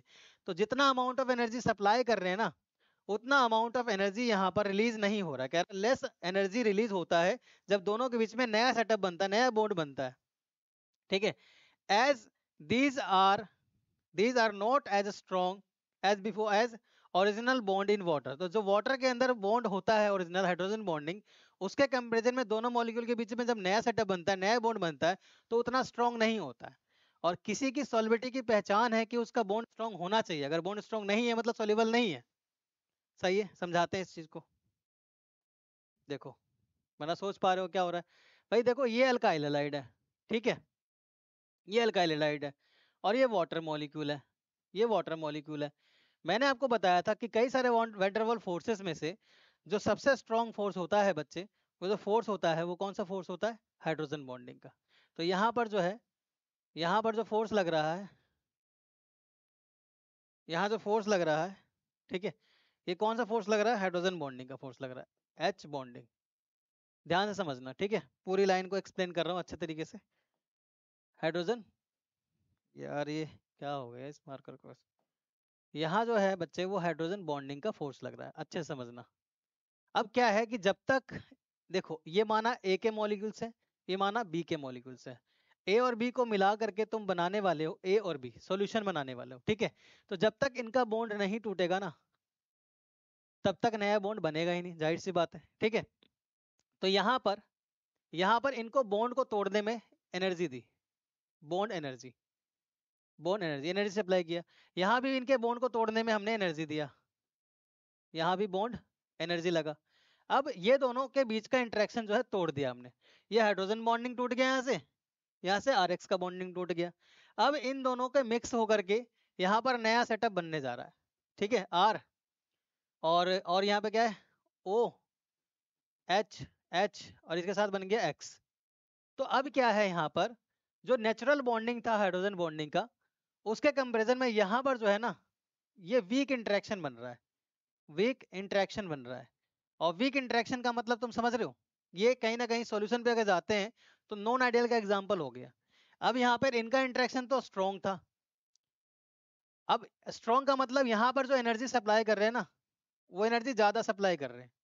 तो जब बॉन्ड तोड़ते हैं तो एनर्जी देते हैं, अब बॉन्ड जब बनता है तो एनर्जी रिलीज होता है। तो जैसे ही बॉन्ड बना था ना, जैसे ही यहाँ पर बॉन्ड बना, जैसे ही बॉन्ड यहाँ फॉर्म्ड हुआ तो एनर्जी रिलीज हुई। तो जितना एनर्जी दे रहे हैं ना हमने बॉन्ड तोड़ने के लिए, वहां के कंपेरिजन में यहाँ पर उससे कम एनर्जी रिलीज हो रहा है, ऐसा एनसीईआरटी कह रहा है, ठीक है। जितना आप एनर्जी सप्लाई कर रहे हो to break the bond between R X and water molecule, उसके कंपेरिजन में यहाँ जो एनर्जी रिलीज हो रहा है वो कम एनर्जी रिलीज हो रहा है जितना तुमने सप्लाई किया था। कम एनर्जी रिलीज हो रहा है यानी कि कहीं ना कहीं कुछ एनर्जी, अमाउंट ऑफ एनर्जी है एब्जॉर्ब हुआ है, ठीक है। यानी कि इनका जो वी इंट्रैक्शन है वो क्या है, वीक है, क्योंकि यहाँ पे delta H mixing, delta H mixing जो है वो जीरो के बराबर नहीं आया। यानी आइडियल सोल्यूशन का एग्जांपल नहीं है अगर सोल्यूशन के बेसिस पे बात करें तो। और किसी इंटरेक्शन, किसी मॉलिक्यूल का या किसी सॉल्यूशन का इंटरेक्शन अगर वीक हो तो आइडेंटिफिकेशन है कि वो ज्यादा सॉल्युबल नहीं है। सॉल्युबल की पहचान है कि उनका इंटरेक्शन स्ट्रॉन्ग होना चाहिए और इजिली इंटरेक्शन ऑलमोस्ट दोनों मॉलिक्यूल का सेम होना चाहिए, वो आइडियल गैस के भी सॉरी आइडियल सॉल्यूशन का एक एग्जांपल बन जाता है। और आइडियल सॉल्यूशन का एग्जांपल बनने का मतलब कि सॉलिड सॉल्वेंट का जो इंटरेक्शन है वो सेम है। तो ऑर्गेनिक में हम लोग फिजिकल को क्यों रिलेट कर पा रहे हैं, क्या हो सकता है, कई बार पूछ भी ले, ठीक है, when alkyl halide are dissolved with water molecule, ठीक है, then the interaction between new setup molecule, interaction जो बन रहा है, और हायर या लोअर, स्ट्रॉन्ग, वीक, इस तरह से भी क्वेश्चन पूछ सकते हैं। हर तरह से ना क्वेश्चन बनाने की कोशिश करो, हर तरह से सोचने की कोशिश करो कि एग्जामिनर कहाँ से क्या पूछ सकता है। एग्जामिनर का माइंडसेट आपने अपना माइंडसेट बना लिया ना, कोई भी एग्जाम आप आराम से निकाल सकते हो, ठीक है। तो वही है यहाँ पर इन दोनों के बीच में जो मॉलिक्यूल है, अब भाई इसका अपना इंटरेक्शन है, इसका अपना इंटरेक्शन है, अब दोनों नहीं मिल पा रहे, इनका अपना अपना एक सम्मान है। एक एग्जांपल डेली लाइफ में लेता हूँ तो आजकल के क्या है ना, हम सभी ह्यूमन बिहेवियर का एक ऐसा बिहेवियर है, सभी जितने भी लोग हैं उन सबका एक अपना बिहेवियर होता है, एक अपना सम्मान होता है, एक अपना मान सम्मान होता है। जो इंसान अपने तरीके से, बच्चा सोच के चलता है, अपने तरीके से डिसाइड कर लेगा इंसान। कि मेरे लिए ये सही है, मेरे लिए ये गलत है, मेरे लिए वो सही है, मेरे लिए ये वो गलत है। अब उस इंसान ने अपने अकॉर्डिंग सोच लिया कि मेरे लिए ये मेरा मान सम्मान होना चाहिए, ठीक है, और उसको अगर वो चीज़ सही मिल रहा है हर तरीके से, तो उसके लिए सारे लोग अच्छे हैं। उसके तरीके से वो चीज़ उसको नहीं मिला, क्योंकि उसने अपने आप में समर्पित कर रखा, अपने आप में ये सोच रखा है कि मेरे लिए ये मान सम्मान मेरा होना चाहिए, मेरे लिए ये रिस्पेक्ट होनी चाहिए। वो चीज़ उसको नहीं मिला, बेशक वो किसी और को ना दे रहा हो, वो चीज़ नहीं मिला, तो क्या होगा? ठीक है, यानी कि अपने तरीके से उसने सोच लिया कि मेरे लिए सही क्या है, मेरे लिए गलत क्या है, और उसके अकॉर्डिंग दुनिया को जज कर लिया।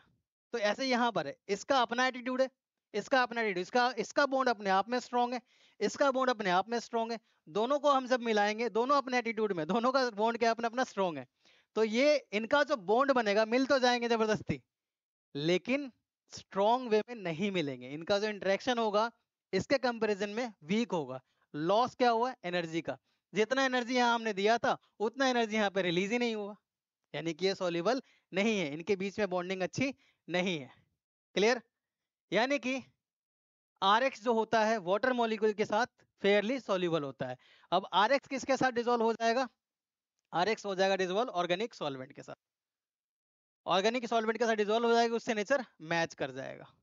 इससे नेचर मैच कर गया तो डिसॉल्व हो गया, यानी इसको इसके जैसा नेचर का कंपाउंड मिलेगा तो डिसॉल्व हो जाएगा। दैट्स वाई हमने क्या लिख रखा है कि पोलर जो है पोलर के साथ डिसॉल्व होगा, और पोलर जो है नॉन पोलर के साथ डिसॉल्व नहीं होगा। सेम बिल्कुल दोस्ती की तरह है ना। तो अपने जैसा बिहेवियर, अपने जैसा इंसान ढूंढिए, जिस तरीके के आपका मान सम्मान है वैसे ही अगले का भी मान सम्मान होना चाहिए, है ना। अपने लेवल से हाई अगर ढूंढोगे तो पीछा छूटेगा छूटेगा, है ना। तो भाई ये सॉल्विटी के एग्जाम्पल देते देते हम लोग कहाँ पहुंच गए? बेवजह के मोरल वैल्यू पे पहुंच गए, मोरल लाइफ के स्टेटमेंट्स पे पहुंच गए। तो सॉरी अगर ज्यादा बोल दिया हो तो लेकिन ये जरूरी था समझाना, है ना, वैसे समझ में आता है भाई। तो ध्यान रखोगे ना, RX के पास अपना बॉन्ड है, वाटर मॉलिक्यूल का अपना बॉन्ड है, दोनों को मिक्स करेंगे तो जो नया बॉन्ड बनेगा वो वीक बनेगा, और इसलिए वो सोल्यूबल कम है। मैं बार बार एक चीज रिपीट कर रहा हूँ, किसी का सोल्यूबल होने का मतलब उनका इंटरमोलिकुलर फोर्स ऑफ अट्रैक्शन, चाहे वो किसी भी तरीका का हो, वैंडरवॉल हो, हाइड्रोजन बॉन्डिंग हो, डाइपोल डाइपोल हो, डाइपोल इंड्यूस डाइपोल हो, वो फोर्स ऑफ अट्रैक्शन इक्वल होना चाहिए, ठीक है, स्ट्रांग होना चाहिए। वीक हुआ तो डिसॉल्व नहीं होगा। तो कई बार स्टेटमेंट वाले जब क्वेश्चन आएंगे ना, तो उससे आप ये देख लोगे किसी का इंटरेक्शन कम है, वीक है, यानी ज्यादा सोल्यूबल नहीं होगा, खत्म। स्ट्रॉन्ग का मतलब, स्ट्रॉन्ग फोर्स ऑफ अट्रैक्शन का मतलब सोल्यूबल ज्यादा है, सॉल्यूशन की बात कर रहा हूँ। क्लियर? नेक्स्ट स्टेटमेंट पढ़िए। एज अ रिजल्ट हुआ क्या? पीछे पढ़ लिया था ना स्टेटमेंट, दोबारा पढ़ लो। In order to dissolve haloalkane in water, energy required to overcome attraction between haloalkane and break the hydrogen bond between water molecule. RX और water molecule के bond को break करने में जितना interaction, जितना तोड़ने में energy देनी पड़ रही है, उतना energy release नहीं हो रहा है। Less energy is released when attraction are set up between haloalkane and water. haloalkane और water के बीच में जो नया सेटअप बन रहा है, उसमें energy उतना release नहीं हो रहा जितना energy हम supply कर रहे हैं। इसीलिए as a result the solubility of haloalkanes in water, जो haloalkane का solubility है water में, वो बच्चे क्या होता है? कम होता है। however haloalkanes tend to dissolve in organic solvent, yes, tend to dissolve, यानी कि haloalkane जो होगा वो हायर soluble होगा किसमें? ऑर्गेनिक सॉल्वेंट में, ध्यान रखना, ठीक है। उसके बाद because new intermolecular interaction between haloalkanes and solvent have much the same strength, क्या बोल रहा है?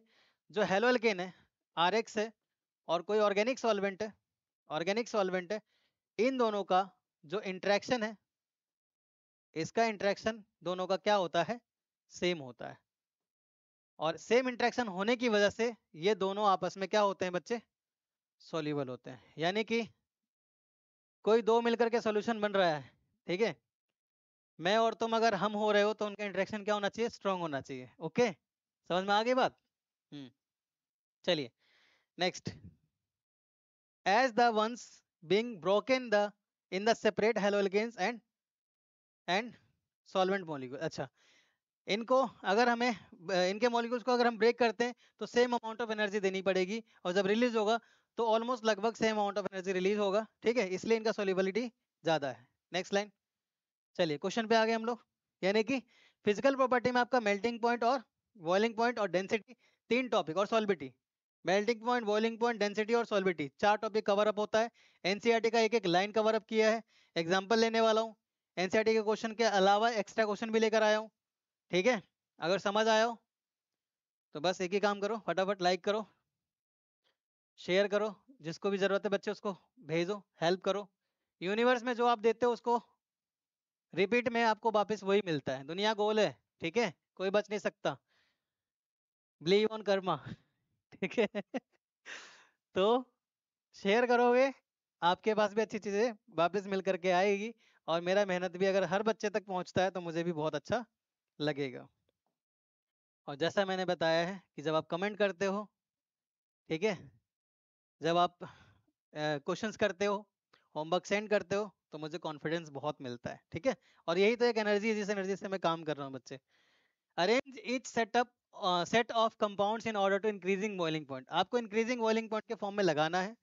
ठीक है, सारे फैक्टर्स पता है ना, बोल तो नहीं गए, अभी तो बढ़ाया है। Boiling point directly proportional to surface area, directly proportional to molecular mass, directly proportional to van der Waals force, inversely proportional to branch. बस इतनी सी बात पढ़ाने के लिए सर ने पूरा लेक्चर पढ़ाया है। ठीक है, इतनी सी बात तुम ध्यान रखो। ठीक है, इतना पढ़ डाला तो लाइफ झिंगा लाला। ब्रोमोमिथेन है, ब्रोमो फॉर्म है, और क्लोरोमिथेन है, और डाई डाई ब्रोमोमिथेन है। चलिए, ब्रोमोमिथेन, ब्रोमोमिथेन यानी कि CH3Br। सेकंड ऑप्शन ब्रोमोफॉर्म यानी कि CHBr3। क्लोरोफॉर्म देखते हैं ना, क्लोरोफॉर्म क्या होता है, CCl3 होता है ना, वैसे ही ब्रोमोफॉर्म मतलब Br3 लग जाएगा। ठीक है, फॉर्म तभी कभी बड़ा है ना, फॉर्म का मतलब 3 ग्रुप होता है। Point number 3, chloromethane CH3Cl डाईब्रोमोमिथेन। डाईब्रोमोमिथेन यानी कि 2 ब्रोमीन है, यानी CH2Br2। चलिए, अब यहाँ पर तीन का एक कार्बन 3 हाइड्रोजन, एक कार्बन 1 हाइड्रोजन, एक कार्बन 3 हाइड्रोजन, एक कार्बन 2 हाइड्रोजन। क्लोरीन और ब्रोमीन की अगर बात करें तो ब्रोमीन का मोलिकुलर मास ज्यादा है बच्चे, क्लोरीन का कम। और इस Br2 और इस Br3 की बात करें तो Br3 का मोलिकुलर मास ज्यादा है, जिसका मोलिकुलर मास ज्यादा उसका बॉइलिंग पॉइंट ज्यादा। सबसे बॉइलिंग पॉइंट ज्यादा किसका होगा, सेकंड का। उससे कम Br2 क्योंकि 2 मॉलिक्यूल्स है, फोर्थ का। ठीक है, उससे कम, उससे कम, सबसे ज्यादा इसका, फिर इसका। क्लोरीन ब्रोमीन में पहले कौन आता है, क्लोरीन, फिर बाद में आता है ब्रोमीन, ब्रोमीन बाद में आएगा तो मोलिकुलर मास ज्यादा होगा, यानी उसके बाद फर्स्ट और उसके बाद थर्ड। ठीक है, answer 1 chloropropane, isopropyl chloride, isopropyl chloride, 1 chlorobutane. 1 chloropropane क्या है, एक कार्बन, 2 कार्बन, 3 कार्बन, और यहाँ पे लगा हुआ है Cl। आइसोप्रोपाइल क्लोराइड का मतलब क्या है, एक कार्बन, 2 कार्बन, 3 कार्बन, और दूसरे पे लगा हुआ बच्चे Cl। बताया था ना, बताया था ना। आइसो का मतलब क्या होता है, कोई भी ग्रुप दूसरे नंबर पे लगा हो, जिसकी बात चल रही है। क्लियर। और जब हम आइसो वर्ड लिखते हैं, नियो वर्ड लिखते हैं, सेक वर्ड लिखते हैं, तो टोटल नंबर ऑफ कार्बन जो है ना वो पेंटाइल ब्यूटाइल प्रोपाइल के फॉर्म में आ जाता है, इसलिए प्रोपाइल लिख रखा है। 1 क्लोरोब्यूटेन, एक कार्बन, 2 कार्बन, 3 कार्बन, और ये एक मिनट, 1 क्लोरोब्यूटेन है ना, 4 कार्बन होगा, 1 2 3 4, और ये Cl, 1 क्लोरोब्यूटेन। तो देखो ये प्रोपेन है, ये प्रोपाइल है, और ये ब्यूटेन है, यानी 4 कार्बन है। तो अगर देखते हैं, ठीक है, ए बी सी, तो 4 कार्बन भी, कार्बन की क्वांटिटी भी ज्यादा है, नहीं मोलिकुलर मास भी ज्यादा होगा, और इन दोनों से सरफेस एरिया भी ज्यादा है, तो सी का बॉइलिंग पॉइंट ज्यादा होगा। ठीक है, बॉइलिंग पॉइंट ही पूछा ना। हाँ, उसके बाद इसका सरफेस एरिया देखो इतना है, इसमें एक ब्रांच आ गया यानी सरफेस एरिया कम हो गया, और ब्रांच अगर आ गया तो बॉइलिंग पॉइंट कम हो जाएगा, यानी कि बी का कम होगा और ए का ज्यादा होगा। ठीक है बेटा, आंसर। ठीक है, ये भी एनसीईआरटी का क्वेश्चन है, इंटेक्स का है, 6.6 क्वेश्चन, जिसमें से इंपॉर्टेंट है ये वाला। ठीक है, पूछने को तो भाई कोई भी पूछ सकते हैं, इंटेक्स का क्वेश्चन बोर्ड में डायरेक्टली रिपीट हो जाते हैं। ठीक है, as it is. Next, practice questions on physical property. चलिए, arrange the following compounds in increasing their density, density के ऑर्डर पे लगाना है। क्या करो यार, होमवर्क दे दो क्या, करोगे? बढ़िया क्वेश्चन है, कमेंट करो, कमेंट तो करते ही नहीं हो। बहुत अच्छा कॉन्सेप्ट है, डेंसिटी के बेसिस पे लगाना है। ट्राई करोगे एक बार? हम्म, एक बार कमेंट करना है इसका, ठीक है? इंपॉर्टेंट है, छोड़ना मत, इसलिए दे रहा हूँ, थोड़ा सोचो। नहीं होगा तो कमेंट करके बताना, फिर मैं आपका इसका नेक्स्ट क्लास में इसका आंसर रिपीट कर दूंगा। पर कमेंट आने चाहिए तभी रिपीट करूंगा, ठीक है? नहीं आएंगे तब भी रिपीट कर दूंगा, होमवर्क है ना, कर दूंगा। Next question. Arrange the following compounds increasing order there boiling point, ये भी कर लोगे? कर लोगे ना? यहाँ पर क्या है, 1 2 3 4, 4 कार्बन और फिर ब्रोमीन है, ठीक है? 1 ब्रोमो ब्यूटेन। यहाँ पर क्या है, 1 ब्रोमो, 1 2 3, 2 ब्रोमो 2 मिथाइल और प्रोपेन। तो 4 कार्बन यहाँ पे भी है, सरफेस एरिया इसका ज्यादा है, इसका सरफेस एरिया कम है, इससे तो ज्यादा इसका बॉइलिंग पॉइंट होगा। यानी बी का ज्यादा है किससे, सी से। कोई ऑप्शन दिख रहा है जिसमें बी का ज्यादा हो सी से? इसमें बी का कम हो गया, गलत। इसमें बी का ज्यादा हो गया सी से, गलत।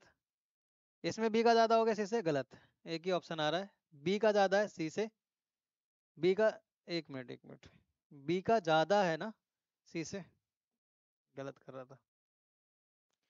बी का ज्यादा होना चाहिए सी से। कोई कौन कौन सा ऑप्शन है? यहाँ बी का सी से कम है, ये एलिमिनेशन मेथड है। कई ऑप्शन से कैसे आप आंसर पे पहुंचते हो, ठीक है? यहाँ पर बी का सी से क्या है, कम है, बी का ज्यादा होना चाहिए ना। बी का ज्यादा है सी से, अभी इसको होल्ड रखो। बी का ज्यादा है सी से, इसको भी होल्ड रखो, यानी 2 ऑप्शन तो आपने उड़ा दिए। 50% चांस आ गया ऑप्शन सही होने का। यहाँ देखो, इसको सही तरीके से लिखो पहले। CH3, CH है, इससे एक और CH3 जुड़ा हुआ है, फिर CH2 है और फिर Br है। 1 2 3, 2 methyl, 1 bromo 2 methyl propane. 1 2 3 4 carbon यहाँ पर भी है। देखा जाए तो बी जो था वो 1 2 3 4 और फिर Br है। इसमें एक CH3 का ब्रांच आ गया, और लास्ट वाले में CH3 का भी ब्रांच आ गया और Br का भी ब्रांच आ गया। बात समझ रहे हो? इसका सरफेस एरिया सबसे ज्यादा है, उससे कम सरफेस एरिया इसका है, यानी बी, ए और सी। तो बी का ज्यादा है ए से और सबसे कम किसका है, सी का। कोई ऑप्शन दिख रहा है ऐसा? बी का ज्यादा है ए से, बी का ज्यादा है ए से और सबसे कम है सी का, थर्ड ऑप्शन। क्लियर? समझ आया? नेक्स्ट। एनसीईआरटी से बाहर कुछ भी नहीं है, करो इसको। विच of the which is the correct increasing order there boiling point, boiling point का करेक्ट ऑर्डर कौन सा है? क्या ये भी मैं आपके लिए होमवर्क दे दूं? 2 क्वेश्चन होमवर्क में दे रहा हूँ, क्या आप ट्राई कर लेंगे ना? स्ट्रक्चर बना देता हूँ। 1 iodobutane, 1 2 3 4 iodine. 1 bromobutane, 1 2 3 4 Br। 1 chlorobutane, 1 2 3 4। ये तो और आसान है यार। सोचेंगे टफ वाले तो होमवर्क देते हो, आसान वाले करा देते हो, ऐसे थोड़ी होता है। ऐसे ही होता है, प्रैक्टिस, इसी को प्रैक्टिस बोलते हैं। बना बनाया खाना मिलेगा तो खाते रहोगे, बनाना भी आना चाहिए, ठीक है? वरना भूखे मरोगे। तो प्रैक्टिस करो। आई बात समझ में? तो 1 आयोडोब्यूटेन, अब क्या दिख रहा है तुमको, यहाँ पर कोई भी हेलोजन नहीं है, ठीक है? यहाँ कोई भी हेलोजन नहीं है। और क्लोरीन ब्रोमीन आयोडीन बढ़ता जा रहा है मोलिकुलर मास, यानी कि बॉइलिंग पॉइंट भी बढ़ता जाएगा। सबसे ज्यादा मोलिकुलर मास ए का, उसके बाद बी का, उसके बाद सी का, उसके बाद डी का। कोई ऑप्शन दिख रहा है ऐसा? सबसे ज्यादा किसका है, आयोडीन का। कहाँ है आयोडीन? आयोडीन 1 आयोडो ब्यूटेन सबसे ज्यादा इसका है। ब्यूटेन का सबसे ज्यादा नहीं होगा, गलत। 1 क्लोरो का सबसे ज्यादा नहीं होगा, गलत। आयोडोब्यूटेन यहाँ पे भी है, यानी कि 50% चांस है तुम्हारे पास आंसर मारने का। ब्यूटेन के बाद क्या आएगा, उससे कम, मतलब ब्यूटेन, आयोडीन के बाद कौन आया, ब्रोमीन आएगा। आयोडीन के बाद ब्रोमीन कहाँ दिख रहा है, आयोडीन के बाद 1 ब्रोमो यहाँ दिख रहा है, ठीक है? आयोडो के बाद यहाँ 1 क्लोरो आ गया, ये नहीं होगा, आंसर इज फर्स्ट। होमवर्क दिया था, सॉल्व कर दिया। आसान वाला करा देता हूँ, मुश्किल वाले छोड़ देता हूँ। तो करना है भाई, प्रैक्टिस करना है। Question number 4, which is the correct increasing order of the boiling point of the following compound? Repeat तो नहीं है? नहीं। 1 bromo ethane, 1 bromo propane, 1 bromo butane and bromo benzene. हाँ, चलिए इसको करिएगा ट्राई, ठीक है। हालांकि ब्रोमो बेंजीन की अगर मैं बात करूं तो सबसे ज्यादा हाईएस्ट नंबर ऑफ कार्बन तो इसी के हो गए। जितना नंबर ऑफ कार्बन होगा, और एक पे ब्रोमीन भी लगा हुआ है, बाकी सब एलिफेटिक है और ये हो गया एरोमेटिक, और नंबर ऑफ कार्बन भी ज्यादा है, तो ब्रोमो बेंजीन का तो सबसे ज्यादा होगा। कोई ऑप्शन है ब्रोमो बेंजीन का? यानी कि इथेन, इसका ब्यूटेन, इन दोनों का कम होगा। ब्रोमो बेंजीन यहाँ भी तुमको दिख रहा है, यहाँ भी दिख रहा है, ठीक है। अब दोनों में सही कौन सा है?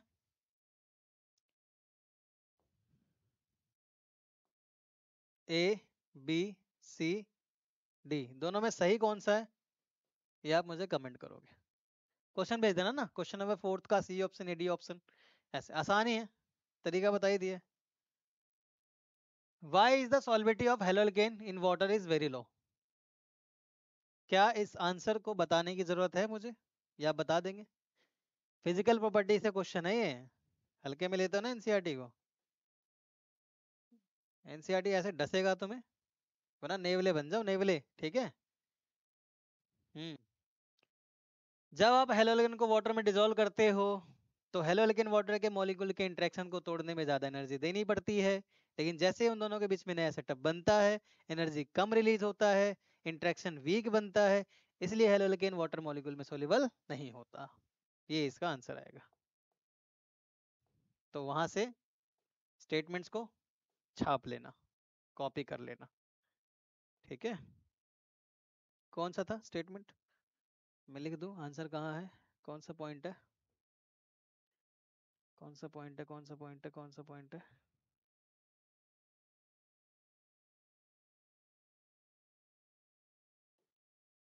Point number 5, note point number 5 है, नोट पॉइंट नंबर 5 है।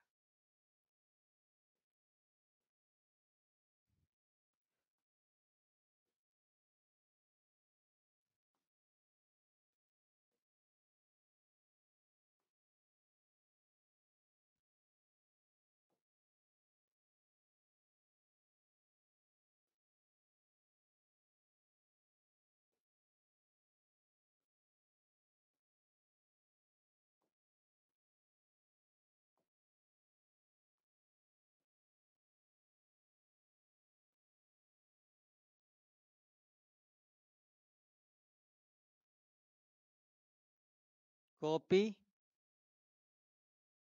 कर लेना, कामचोर बच्चों। चलो ये नहीं लिख रहा, अच्छे बच्चों, कॉपी कर लेना,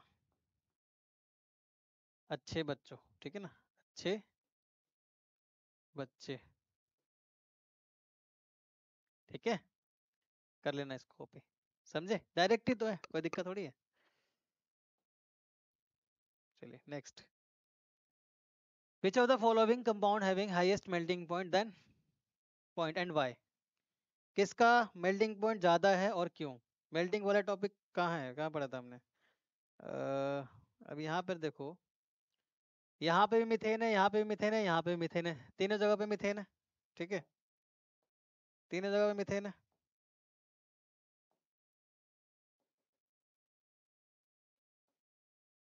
तीनों जगह पे मिथेन है। एक क्लोरीन यहाँ है, एक क्लोरीन यहाँ है, अब कैसे करोगे? अच्छा, सोचने वाली बात है, सोचने वाली बात कुछ नहीं है, ठीक है। जिसकी प्रायोरिटी ज्यादा है उसको मेन ग्रुप मानो और उसके अकॉर्डिंग सेलेक्ट कर लो उसका पोजीशन, और तो मेटा पैरा, इसे मेन ग्रुप मानो, इसे मेन ग्रुप मानो, इसके मेन ग्रुप मानो। क्यों?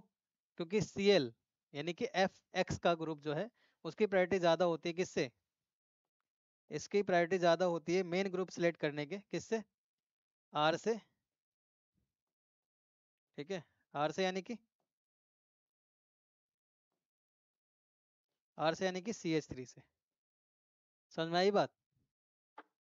तो इसके रिस्पेक्ट में ये हो गया ऑर्थो, ये हो गया मेटा, और ये हो गया ऑर्थो। इसके रिस्पेक्ट में ये हो गया ऑर्थो, ये मेटा, ये पैरा, ठीक है, और ये ऑर्थो। इसके रिस्पेक्ट में वो ऑर्थो, ये मेटा, ये ऑर्थो, ये मेटा। दिख पा रहा होगा? ये क्या है? पैरा पे। ये किस पे? ऑर्थो पे और मेटा पे। ये किस पे? क्लोरीन के रिस्पेक्ट में देखो, मीथेन के रिस्पेक्ट में मत देखो, ठीक है? अगर मीथेन के रिस्पेक्ट में देखते हो तो ये पैरा हो जाएगा मीथेन, ये हो जाएगा मीथेन पैरा पे, और ये भी पैरा पे। यार एक बात बताओ, ये भी पैरा, ये भी पैरा, ये भी पैरा, क्योंकि पता है बेंजीन में, अगर तुम्हें कंफ्यूजन हो रही हो, अरे यार शिट। अच्छा ये क्लियर, इसका क्लियर हुआ है, मुझे लगा खत्म ही हो गया क्वेश्चन। शिट यार। आजा आजा आजा। गायब हो गया क्या? वेट बच्चा, ये गलती हो गई होगी मुझसे। देखो, अगर ऐसा बनाओ ना बेंजीन, तो बेंजीन के रिस्पेक्ट में कोई ग्रुप लगा दो, तो ये जो पोजीशन हो, अगर कोई ग्रुप यहाँ लगाओ और कोई ग्रुप यहाँ लगाओ, इसके रिस्पेक्ट में ये पोजीशन ऑर्थो और ये पोजीशन मेटा। ऐसे इसके रिस्पेक्ट में ये ऑर्थो, ठीक है, और ये मेटा, और ये आपस में पैरा। अगर कोई बेंजीन में इस तरह से हो, ऐसे हो, तो ये दोनों आपस में क्या हो जाएंगे? Para para. इसके रिस्पेक्ट में ये ऑर्थो, इसके रिस्पेक्ट में ये ऑर्थो, ये मेटा और ये मेटा। आई बात समझ में? और अगर कोई और कैसे हो, अगर कोई ऐसे हो इस तरह से, तो ये पैरा, इसके रिस्पेक्ट में ये ऑर्थो, ये मेटा, इसके रिस्पेक्ट में ये ऑर्थो और ये मेटा। तो यहाँ जिस तरह से दे रखा है, यहाँ पर CH3 है और यहाँ CH3 है, और पीछे जाके एक बार ना स्क्रीनशॉट ले लो, ये थोड़ा मेरे से हट गया है, उसको देखते बाद में। तो अगर ऐसा कंडीशन हो ना, तो ये क्या हो जाएगा? आपस में पैरा पैरा हो गया। अब एक यहाँ है और एक यहाँ है, और मैं कह रहा हूँ कि Cl को ज्यादा प्रायोरिटी दोगे किससे? CH3 से। तो इसके रिस्पेक्ट में भी अगर देखते हैं, तो ये ऑर्थो हो जाएगा, और इसके रिस्पेक्ट में ये ऑर्थो हो जाएगा, लेकिन ये आपस में क्या हो जाएंगे? पैरा ग्रुप हो जाएंगे, पैरा हो जाएंगे। तो इसका बॉइलिंग पॉइंट क्या होगा ना? ज्यादा होगा, ठीक है? क्लियर? मेल्टिंग पॉइंट ज्यादा होगा, सॉरी, है ना? आ रहा है क्या? क्वेश्चन देखते हैं।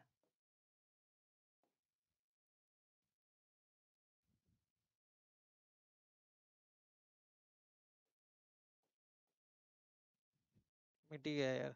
चलो ठीक है, समझ आ ही गया होगा, बता दिया है। चलो मिलते हैं नेक्स्ट क्लास में फिर बच्चे, तब तक के लिए धन्यवाद। Thank you.